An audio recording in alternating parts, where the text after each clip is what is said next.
నమస్తే, welcome to our channel. నేను సిరి. Fee reimbursement, ఈ ఫీ రీఎంబర్స్మెంట్ అనేది అనేక విద్యార్థుల ఉన్నత చదువు కోసం ఇచ్చేది. అయితే ప్రభుత్వం అయితే ఇప్పుడు ఈ ఫీ రీఎంబర్స్మెంట్ అనేది ఇవ్వను అని చెప్పేసి మాట్లాడుతుంది. అయితే దాని గురించి మాట్లాడడానికి ఈ రోజు మనతో పాటు ఉన్నారు బీఆర్ఎస్ సీనియర్ నేత ఏనుగుల రాకేష్ రెడ్డి గారు. నమస్కారం సార్. సార్, ఇప్పుడు చూసుకున్నట్టయితే కాంగ్రెస్ ప్రభుత్వం ఏం మాట్లాడుతుందంటే విద్యార్థులకు ఏదైతే ఫీ రీఎంబర్స్మెంట్ ఉంటుందో దాన్ని మేము గత ప్రభుత్వంలో వాళ్ళు ఇవ్వలేదు, మేము కూడా ఇవ్వము అన్నట్టు చేతులు ఎత్తేసే ప్రయత్నం అయితే వాళ్ళు ఇప్పుడు చేస్తారు. దీన్ని ఎట్లా చూడాలంటారు సార్? ఇంతకంటే బాధ్యతారహితమైనటువంటి ప్రకటన ఒక ముఖ్యమంత్రి స్థాయి వ్యక్తి నుండి ఉంటుందా? Government is a continuous process. Parties come and go, CMs come and go, but the government remains stable, it remains continuous. గతంలో వైఎస్ రాజశేఖర రెడ్డి గారు ప్రారంభించినటువంటి ఈ పథకంలో కాంగ్రెస్ ప్రభుత్వాలు కూడా కొంత బకాయి పడ్డాయి. మరి కేసీఆర్ గారు ముఖ్యమంత్రి అయిన తర్వాత కేసీఆర్ గారు బాధ్యత తీసుకొని 2100 కోట్ల రూపాయల బకాయిలు చెల్లించి ఫీజు రీయింబర్స్మెంట్ పథకాన్ని కొనసాగించడమే కాకుండా ఇంకా అధిక నిధులు కేటాయించి దీన్ని బలోపేతం చేశారు. మరి నువ్వెందుకు చెల్లించనంటావు? ఇప్పుడు ఫీజు రీయింబర్స్మెంట్ పథకం వల్ల 1 కోటి కుటుంబాలు బాగుపడ్డాయి, విద్యార్థుల బతుకులు బాగుపడ్డాయి. మొదటి తరం ఇంజనీర్లను, డాక్టర్లను, ప్రభుత్వ ఉద్యోగులను, సైంటిస్టులను మనం గూడాల్లో, తండాల్లో కూడా చూసినాం. అంత అద్భుతమైనటువంటి పథకాన్ని గత ప్రభుత్వాలు కొనసాగిస్తే ఉన్నటువంటి బకాయిలు నువ్వు చెల్లించకపోతే ఎట్లా? ఇప్పుడు నువ్వు 4 లక్షల కోట్లు అప్పు చేసినావు ఈ 2 నెలల్లో. రేపు బీఆర్ఎస్ ప్రభుత్వం వస్తుంది, బ్యాంక్ కూడా వచ్చిన అప్పు నాకు తిరిగి ఇవ్వమంటే మాకేం సంబంధం, రేవంత్ రెడ్డి అప్పు చేసిన కాబట్టి వాడిని అడుక్కోపో అంటే నడుస్తుందా? ఇది అంతే కదా. ప్రభుత్వం బాధ్యత తీసుకోవాలా, బాధ్యత తీసుకొని బకాయిలు చెల్లించు. ఎంత ఉన్నాయండి? 10,000 కోట్లు పెద్ద లెక్క ప్రభుత్వానికి. అంటే ఇప్పటికే మీరు అప్పుల ఊబిలోకి తెలంగాణ రాష్ట్రాన్ని దించేసిండ్రు. ధనిక రాష్ట్రంగా ఉన్న తెలంగాణని ఈ రోజు ఇంత చూస్తే తీసుకొచ్చిన అప్పు మొత్తం కూడా మేము మిత్తిలే కడుతున్నాం. ఎక్కడ చూసినా కూడా వీళ్ళు మొత్తం వెనక్కి తీసుకోవాలి, 10 సంవత్సరాలు 15 సంవత్సరాలు వెనక్కి తీసుకుపోయిండ్రు తెలంగాణని అని చెప్పేసి మాట్లాడతాను. శాతగానోడు మాట్లాడేటువంటి మాటలు ఇవి. ఇప్పుడు 10 జిల్లాల్లో 9 జిల్లాలు వెనుకబడ్డాయని రీఆర్గనైజేషన్ యాక్ట్లో రాశాడు. తెలంగాణ వచ్చినాడు తెలంగాణ అంటే ఆత్మహత్యలు, తెలంగాణ అంటే వలసలు, తెలంగాణ అంటే బొంబాయి, బొగ్గుబాయి, దుబాయ్ బతుకులు. అటువంటి తెలంగాణను ఈరోజు GSDP గ్రోత్ రేట్లో నెంబర్ 1, పర్ క్యాపిటల్ గ్రోత్ రేట్లో నెంబర్ 1 ఎట్లా తీర్చిదిద్దాను కేసీఆర్ గారు? మరి అలాంటప్పుడు అప్పయింది కాబట్టి నాకు శాతం అయితే లేదంటే మరి నువ్వు చాతగానే నువ్వు ముఖ్యమంత్రి ఎందుకు నువ్వు దిగిపో, చాతనైన పరిపాలన చేస్తాడు. మేము చేసిన అప్పు 3,80,000 కోట్లు అని చెప్పి స్వయంగా పార్లమెంట్లో కేంద్ర మంత్రి ఒక ప్రశ్నకు సమాధానంగా ఇచ్చిండు. 3,80,000 కోట్లు మేము 10 ఏళ్ళలో చేస్తే నువ్వు 4 లక్షల కోట్లు 2.5 ఏళ్ళనే చేసినావు కదా.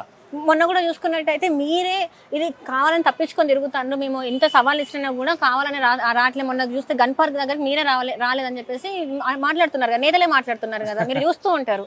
ఇప్పుడు ఆడలేక మధ్యలో ఓడే అన్నట్టు ఈయన చాతగాక ఇవన్నీ దొంగ ముచ్చట్లు చెప్తున్నాడు. డైరెక్ట్గా ఏ ఛానల్కి వస్తారండి? ఈ పాపులర్ టీవీ ఛానల్కా, లేకపోతే ఇంకేదైనా టీవీనైనా, TV5, V6, టీ న్యూసా, బిగ్ టీవా, ఏదైనా ఒక ఛానల్ పేరు చెప్పు. మా కేటీఆర్ గారు వస్తారు, హరీష్ రావు గారు వస్తారు, ఎవరైనా ఒక్కరు వస్తారు, మీరు కూడా రండి. ఛానల్కి కాదు అసెంబ్లీకి రండి అని చెప్తున్నారు కేసీఆర్ గారిని. మరి నాకు అర్థం కాదు. సభానాయకుడు ఎవరండి? సభానాయకులు ఎవరు? రేవంత్ రెడ్డి గారు కదా. నువ్వు సభా సమావేశాలు పెడతా అంటే మేము అడ్డుకుంటానమ్మా? కేసీఆర్ గారు వస్తలేరు అంటున్నారు. ఇప్పుడు చూస్తున్నాం కేసీఆర్ గారు వచ్చి ఇక్కడ వాళ్ళు అడిగిన ప్రశ్నలకి ఎందుకు కేసీఆర్ గారు ఆన్సర్ చెప్తలేరు అనే కదా ఇప్పుడు వీళ్ళందరూ అడిగేది. ఖచ్చితంగా రావాలి. మెడకేసుకున్నాడు, లావులలో తొండలు చూరించుడు, గూట్లు వీకి గోళీలు ఆడు, బట్టలు ఇప్పుడు దీనికోసం కేసీఆర్ గారు నీతో డిబేట్ చేయాలనా? అంటే ఇప్పుడు ఏంది?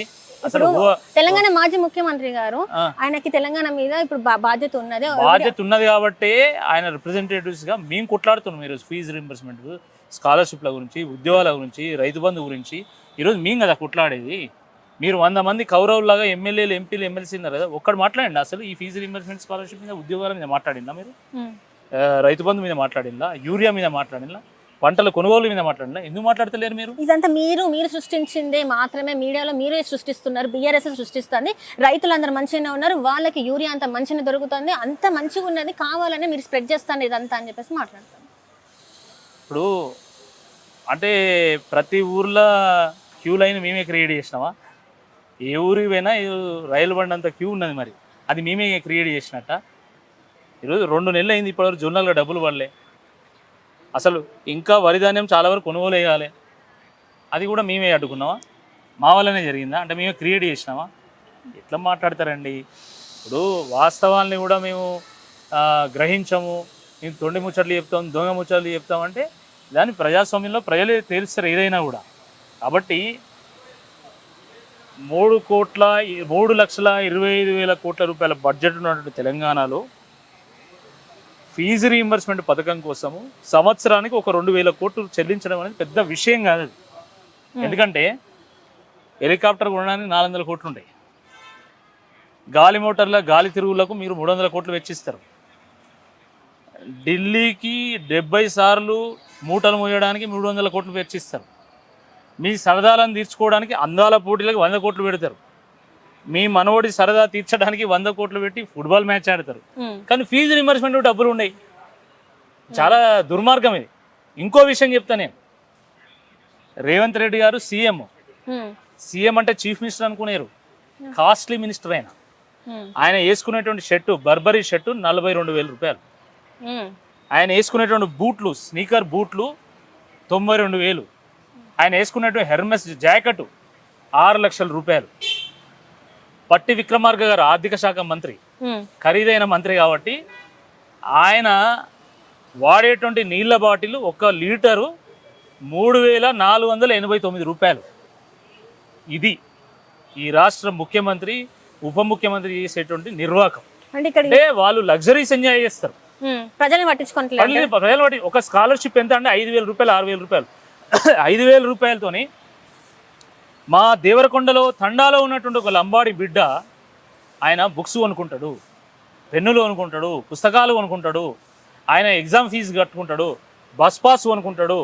మా ఆదిలాబాద్లో ఉన్నటువంటి గూడాల్లో ఉన్నటువంటి గోండు బిడ్డ ఆయన ఒక బస్ పాస్ కొనుక్కుంటాడు, మెస్ బిల్లు కట్టుకుంటాడు. మరి అలాంటిది మీరు 5,000 రూపాయలకు 1 లీటర్ బాటిల్ కొనుక్కొని మీరు తాగుతానులే అంటే తెలంగాణ అంతా అసలు చూడట్లేదు అనుకుంటున్నారా? కానీ ఇప్పుడు ముఖ్యమంత్రి గారు చెప్పేది ఏంటంటే మా పరిపాలననే సుభిక్షంగా ఉన్నది తెలంగాణ రాష్ట్రం, రైతులు మంచిగా ఉన్నారు, ఇంకొక 15 సంవత్సరాలు కూడా నేనే ముఖ్యమంత్రి నైతా. ఎందుకంటే ఆయనకు అంత ప్రజలు అంత నమ్మకం ఇచ్చిండ్రు కాబట్టి ఈ రోజు మరి ఆయన ఆ మాట మాట్లాడుతున్నారు అనుకోవచ్చు కదా. మరి రాజకీయ నాయకులు వచ్చే ఎలక్షన్ల గురించి ఆలోచిస్తారు, నిజమైన నాయకుడు రాబోయే తరం గురించి ఆలోచిస్తారు. రేవంత్ రెడ్డి గారు ముఖ్యమంత్రి అయిన దగ్గర నుంచి నెక్స్ట్ ఎలక్షన్ గురించి మాట్లాడుతాడు ఆయన. ఇప్పుడు ఏం చేస్తా గది చెప్పాడు, ఇప్పుడు ఏం చేసినా అనేది కూడా చెప్పాడు. వచ్చే ఎలక్షన్ కానీ కేసీఆర్ గారు రాబోయే తరం గురించి ఆలోచించాడు. మిషన్ భగీరథ ద్వారా ఇంటింటికి నీళ్ళు ఇచ్చాడు, మిషన్ కాకతీయ చేపట్టి 42,000 చెరువుల పూడిక తీసాడు, కాళేశ్వరం ప్రాజెక్టుతో సహా 16 ప్రాజెక్టులు కట్టి ఈ రాష్ట్రంలో మరి బీడుబడ్డ నేలకు నీళ్ళు ఇచ్చాడు, బీడుబడ్డ తెలంగాణను పచ్చబడేసాడు, పర్ క్యాపిటాలో జిఎస్డిపిలో నెంబర్ 1గా తీర్చిదిద్దిండు, ఎలక్ట్రిసిటీ కన్జంప్షన్లో నెంబర్ 1గా తీర్చిదిద్దిండు, ఫ్లోరోసిస్ రూపుమాపిండు. ఇన్ని కేసీఆర్ గారు చేసిండు. రేవంత్ రెడ్డి గారు ఎంతసేపు నేను రాబోయే ఎలక్షన్ నేనే, నువ్వు గెలుతురా బాబు, ఇప్పుడు ఉన్నది ఏం చేస్తావు చెప్పు, 6 గ్యారెంటీల సంగతి ఏంది, 420 హామీల సంగతి ఏంది, అవి తెలిసారు అది ముందు. ఎక్కడ మీరు వెనకబడ్డట్టున్నారు కదా. ఇప్పుడు రేవంత్ రెడ్డి గారు ఏవైతే మాట్లాడుతున్నారో వాటిని ఏవి కూడా మీరు బీఆర్ఎస్ వాళ్ళు లీడర్స్ ఎవరైతే ఉన్నారో వీళ్ళు డిఫెండ్ చేసుకోలేకపోతున్నారు, అందుకే ఇంత ప్రజలు మాట్లాడుతున్నారు. మేము అడిగిన ప్రశ్నలకు సమాధానం లేక ఆయన పేగులు మెడకేసుకుంటా, గుడ్లు వీకి గోళీలు ఆడతా, మీ బట్టలు ఇప్పుతా, మీ లావులలో తొండలు జొర్రిస్తా, నీ దగ్గర సరైనటువంటి సమాధానం ఉంటే నువ్వు వాదనతో ఎక్కాలి. బూతులు ఎందుకు నాకు అర్థం కాదు, బూతులేంది. ఈరోజు పాపం టీవీలలో ముఖ్యమంత్రి ప్రసంగం వస్తుందంటే పాపం పెద్ద మనుషులందరూ కూడా పిల్లల్ని దూరం పెడతాను, మళ్ళీ నేర్చుకుంటారని. అవును, మరి ఆ యూరియా బస్తాల మీద పిల్లల్ని దూరంగా ఉంచండి అని ఒక వార్నింగ్ మెసేజ్ ఉంటుంది కదా. అట్లనే ఆ టీవీలో మీరంతా ఏదైనా ప్రోగ్రామ్ పెట్టేటప్పుడు, ఆ రేవంత్ రెడ్డి స్పీచ్ ఇచ్చేటప్పుడు పిల్లల్ని దూరంగా ఉంచండి అని వార్నింగ్ పెట్టాలి, పెడితేనే బాగుంటది. పిల్లలు కూడా రేపు మాట్లాడతారండి. ఇప్పుడు పెద్దవాళ్ళు ఏం మాట్లాడితే పిల్లలు అట్నే, మరీ ముఖ్యంగా ముఖ్యమంత్రి మాట్లాడక మేమేందుకు మాట్లాడుతారని వాళ్ళు కూడా పూర్వాలు కూడా రేపు తొండలు జోరిస్తా, నీకు నీ పేగులు మెడకేసుకుంటా, అని గుడ్లు బీక్తా అని తల్లిదండ్రులు అంటారు. ఇప్పుడు మంచిగా ఉంటుందా మరి? నిరుద్యోగులకి చూసుకున్నట్టయితే మీరు ఆ టైంలో ఒకవేళ నిరుద్యోగ సమస్య తీర్చి ఉంటే ఈ రోజు ఇంత నిరుద్యోగ సమస్య ఉండేది కాదు కదా. వాళ్ళు ఊరు తిరిగి వాళ్ళకి ఓట్లు వేయించుకున్నారు. ఇప్పుడు చూస్తేనేమో నిరుద్యోగ సమస్య ఇట్లా కూర్చున్నది. ఎంతమంది విద్యార్థులు ఆత్మహత్యలు చేసుకుంటున్నారు, కొంతమంది అయితే పెళ్లిళ్ళు అయితే లేవని చెప్పేసి వాళ్ళ కూడా వేరే రకంగా ఉన్నది. మీరు ఎందుకు ఆ పని చేయలేకపోయారు? బీఆర్ఎస్ ప్రభుత్వం ఉద్యోగాలు ఇవ్వాలి, మరి నువ్వేం బీకినావు?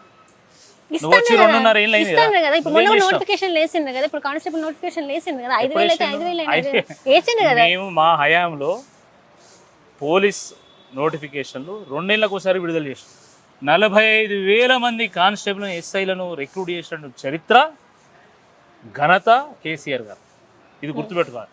నువ్వు ముక్కు మూలిగి ఒక 5,000 పీసీ ఎస్ఐలకు నోటిఫికేషన్ ఇస్తా అంటారు. మేము 45,000 పోలీసులను రిక్రూట్ చేసినాం. నువ్వేదో కొత్తగా చేసేది ఏం లేదు. నువ్వు మామూలుగా ఈ ఊర్ల పంట ఎట్లుంటుంది అంటే ప్రతి ఊరికి ఒకరో ఇద్దరు ఉంటారు. ఎవరి పెళ్ళైనా కూడా వాడే వచ్చి భరత్లో డ్యాన్స్ చేస్తా అంటారు. అట్లనే రేవంత్ రెడ్డి కూడా ఎట్లున్నాయంటే నోటిఫికేషన్లు ఇచ్చింది మేము, పరీక్షలు నిర్వహించింది మేము, ఫలితాలు ఇచ్చింది మేము, కోడ్ వల్ల మేము నియామక పత్రం ఇవ్వకపోతే ఆయన నియామక పత్రం ఇచ్చి నేనే ఉద్యోగం ఇచ్చినా అని చెప్పి ఆయన ఎగురుతాడు. మొత్తం ఎల్బీ స్టేడియం అంతా కూడా మొత్తం టెంట్ వేసుడు, డప్పులు కొట్టుడు, నియామక పత్రాలు ఇచ్చుడు. 10 మందికి ఉద్యోగం ఇవ్వాలని కూడా మొత్తం ఊరంతా టెంట్ వేసుడు, డప్పు కొట్టుడు. ఏమైనా అర్థం ఉందా? మేము 2 లక్షల ఉద్యోగాలు ఇచ్చినాం. ఏ రోజన్నా అసలు కేసీఆర్ గారు వచ్చి నియామక పత్రం ఇచ్చిందా? అది ప్రాసెస్ ప్రకారం జరిగినాయి. ఇదంతా కూడా స్టంట్లు. Revanth Reddy is a stunt master. ఈ రోజు హరీష్ రావు గారు మాట్లాడిందని చూసుకున్నట్టయితే మాకు 3 నెలలు టైం ఇవ్వండి, మేము చేసి చూపెడతామని అన్నారు. అధికార పక్షం ఉన్న వాళ్ళని మీరు ప్రతిపక్షంలో ఉన్నారు, అట్లా అడుగుడు కరెక్ట్ అంటారా? మరి ఇప్పుడు నీళ్ళ గురించి మాట్లాడితే శాతగాను అయినప్పుడు మస్తు మాటలు అంటారు. మరి భరించాలి. నువ్వు భరించలేకపోతే దిగిపో అంటే దీపం అంటారా? మరి అంతే కదా. నువ్వు శాతగా ఇప్పుడు అరే నీకు శాతనైతే లేదురా బాబు, మాకు అవకాశం 3 నెలల్లో నేను కాళేశ్వరంలో నీళ్ళు ఎట్లా రావు, కాళేశ్వరం ద్వారా పంట పొలాలు నీళ్ళు ఎట్లా ఏమో చూపిస్తానని హరీష్ రావు గారు సవాల్ చేసిండు. మరి సవాల్ని స్వీకరించు, లేదా నువ్వు నీళ్ళు నీకు చేత కానప్పుడు నువ్వు దిగిపో. మరి 1,00,000 కోట్ల అవినీతి జరిగింది అని చెప్పి మాట్లాడుతాను. ఇప్పుడు నీళ్ళు వదిలితే మాత్రం అన్ని ఊళ్ళు కొట్టుకుపోతాయి అని చెప్తున్నారు. ఒక గుడి అంటే మన తెలంగాణలో ఒక ప్రసిద్ధ గుడి భద్రాచలం గుడి కూడా మునిగిపోతుంది అని చెప్తున్నారు. అట్లాంటి టైంలో కాళేశ్వరంలో భాగంగా ఉన్నటువంటి అనేక కాంపోనెంట్లు, ఒక 2 పిల్లలు తప్ప అనేక కాంపోనెంట్లు ఈ రోజు కూడా అద్భుతంగా పనిచేస్తున్నాయి. ఆ మిడ్మానేర్ ఉన్నది కాబట్టి, ఆ ఎల్లంపల్లి ఉన్నది కాబట్టి, అన్నపూర్ణ ఉన్నది కాబట్టి, కొండపోచమ్మ, మల్లన్న సాగర్ ఇవన్నీ ఉన్నాయి కాబట్టి, రంగనాయక సాగర్ ఉన్నది కాబట్టి ఇంకా ఈ రాష్ట్రం సుభిక్షంగా ఉన్నది. అవన్నీ కూడా కాళేశ్వరమే. కాళేశ్వరం అంటే ఒక మేడిగడ్డ, కాళేశ్వరం అంటే ఒక సుందిల్ల, కాళేశ్వరం అంటే ఒక అన్నారం అని అనుకుంటాను వాళ్ళు. తప్పది. కాళేశ్వరం అంటే 3 బ్యారేజ్లు, 16 రిజర్వాయర్లు, 19 సబ్స్టేషన్లు, 1,500 కాలువలు, 98 కిలోమీటర్ల ప్రెషర్ మెయిన్స్, ఈ రకంగా 100 కాంపోనెంట్ల సమాహారం కాళేశ్వరం. ఆ 100 కాంపోనెంట్లు ఒక కాంపోనెంట్ మేడిగడ్డ. ఆ మేడిగడ్డలో 80 పిల్లర్లు ఉంటే 2 పిల్లర్లు ఊగినాయి. 2 పిల్లర్లు ఊగితే మొత్తం ప్రపంచం బద్దలైనట్టుగా ఈరోజు రేవంత్ రెడ్డి గారు తప్పుడు ప్రచారం చేస్తున్నాడు. ఇది మానుకోవాలి. కాళేశ్వరము ఒక బృహత్తరమైనటువంటి ఒక ప్రాజెక్ట్. అది కాళేశ్వరము వరద వస్తే కాళేశ్వరం నిండుతుందని మాట్లాడు. ఎంత దిక్కుమాలనోడు అని మాట్లాడతాడు చెప్పండి.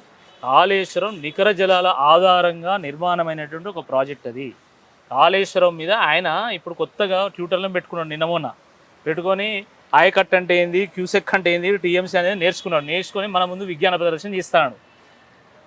కాళేశ్వరం మీద, ఈ రాష్ట్రంలో ఉన్నటువంటి నీటి జలాల మీద కేసీఆర్ గారు, కేటీఆర్ గారు, హరీష్ రావు గారు పిహెచ్డీలు చేసిండు. పిహెచ్డీలు కానీ వాళ్ళకి ఏం చదవచ్చు, మీరు ఏం చదువుకున్నారని చెప్పేసి ఈరోజు ప్రశ్నలు అడుగుతాను. మరి దానికి మీరు ఏం సమాధానం చెప్తారు? అసలు మీకు అవగాహన లేని మీరు వచ్చి ఒక ఇంటెలెక్చువల్స్కి ఇవ్వకుండా, ఎవరైతే ఎక్స్పర్ట్స్ ఉంటారో వాళ్ళకి ఇవ్వకుండా మీరేం మాట్లాడతారని చెప్పేసి కాళేశ్వరం మీద వాళ్ళు క్వశ్చన్ చేస్తున్నారు. అరే నీటి ప్రాజెక్టుల మీద పవర్ పాయింట్ ప్రజెంటేషన్ మొట్టమొదటిగా రాష్ట్ర అసెంబ్లీలో ఇచ్చినటువంటి వ్యక్తి కేసీఆర్ గారు. కేసీఆర్ గారికి నీటి మీద అవగాహన లేదంటే ఇక దాన్ని ఏం మాట్లాడతామో నాకు అర్థం కాదు. ఎట్లా వర్ణించాలి దాన్ని? ఇది తాతకు దగ్గు నేర్పినట్టు అది కథ. Right sir. Thank you so much sir.